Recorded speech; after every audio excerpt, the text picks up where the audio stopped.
বন্ধুগণ, আজকে আমরা কনস্টিটিউশন প্রোটেকশন ফোরামের ডাকে শান্তিপূর্ণ ধর্ণা মঞ্চের জন্য আমরা উপস্থিত হয়েছি।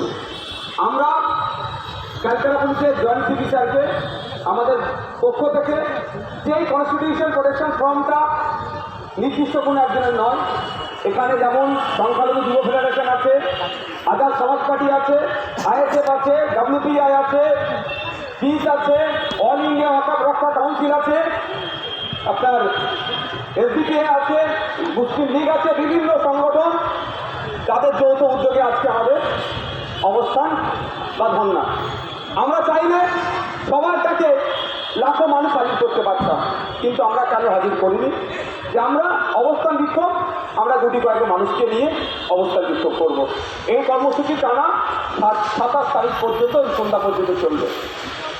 আমরা দেখছি আপনারা যারা উপস্থিত হয়েছেন, আমি আপনাদের উদ্দেশ্যে বলবো, যারা স্লোগানে যারা করবেন, গোলা মিলাবেন, আমাদের কথাবার্তারা সবসময় মার্জিত হবে। আমাদের লিডাররা আগে আলোচনা আমরা করে নিয়েছিলাম, কোনো রাজনৈতিক দলের কোনো সামাজিক সংগঠনের আমরা পতাকা রাখবো না, শুধুমাত্র থাকলে আমাদের জাতীয় পতাকা থাকবে।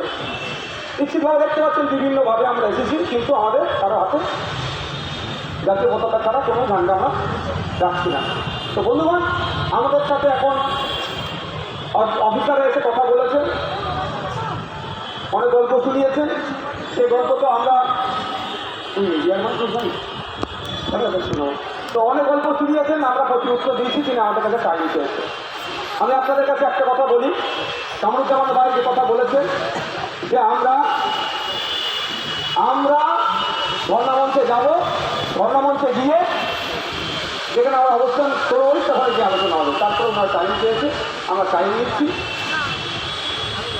যদি ওনারা মনে করেন মাথায় টুপি থাকলে আন্দোলন করা যাবে না, তাহলে টুপিটা পরিচয় খুলবো, জিজ্ঞাসা করবো,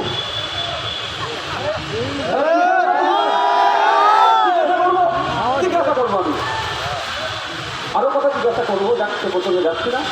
আমি আপনাদের একটা কথা বলবো যে আমরা ওই ধর্ণামঞ্চে যাব। যদি পুলিশ বাধা দেয়, অনৈতিক কাজ করবে, পুলিশ যদি, এটাও বলে রাখি আপনাদেরকে, আমাদেরকে যদি মনে করে পুলিশ, এর আগে একটা কি বললাম, মাথায় কিছু থাকার জন্য আমাদের আন্দোলনের অধিকার নয়, যদি মনে করে যে আমাদের কাউকে তুলে নিয়ে গেছে, আপনাদের দুটো কথা আমি বলবো, দলছুট হবেন না। পুলিশ বেআইনি কাজ করছে বলে আপনারা কেউ বেআইনি কাজ করবেন না। বুঝতে পেরেছেন কি বলছি? আমি আপনাদের কথা দিয়ে যাচ্ছি, আমাদের নেতৃত্বের সাথেও কথা হয়েছে, তুলে নিয়ে গেলে তাই অ্যারেস্ট হোক আর ডিটেন হোক, ওখান থেকে বার হলে আবার আমরা ধর্ণামঞ্চে এসে বসবো। আমাদের নেতৃত্ব থেকে খুঁজে নিন, ইমতিয়াজ ভাই, তৌহিদ ভাই, জামান ভাই, যারা আছেন, হাতিকুল ভাই, সব এক সপ্তাহ কাপড় নিয়ে এসেছি আমরা, এখানে এসে আমরা বলবো। এটা মাথায় রাখবেন। সুতরাং জলছুট হওয়ার প্রয়োজন নয়, আর অনৈতিক কোনো কাজ করা। আমাদের দাবিগুলো কী কী? আমাদের বিশ্বজিৎ মাইতি, লক্ষ্মীকান্ত হাসদা, তাপস ব্যানার্জি, আরও যে সমস্ত নেতৃত্বরা এসেছেন, সবাই ঐক্যবদ্ধ। কেন? যে সংবিধানের উপরে আঘাত দিচ্ছে ওয়াকফ বিল, এসআইআর এর নামে নাগরিকদের মধ্যে হয়রানি তৈরি করার চেষ্টা করছে, আতঙ্কিত করার চেষ্টা করছে, যাকে তাকে নাকি প্রিয় ভোটার বানিয়ে দিচ্ছে। বিহারে দেখলাম বেঁচে আছে আতঙ্কিত ভোটার ঘোষণা করছে, এটা বন্ধ করতে হবে।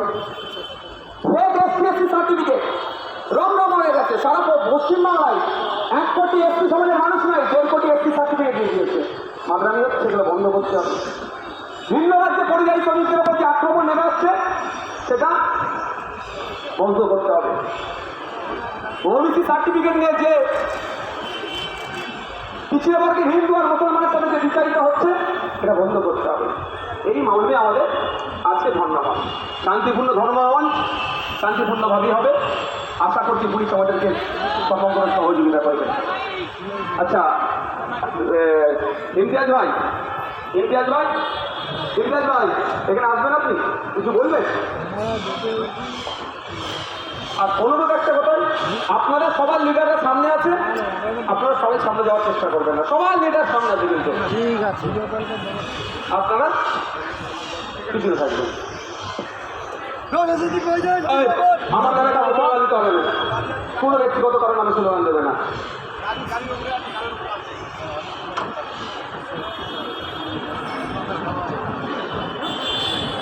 কেউ স্লোগান দেবেন না, দাঁড়ান, সব নির্দেশ না আসবে, দাঁড়ান সব।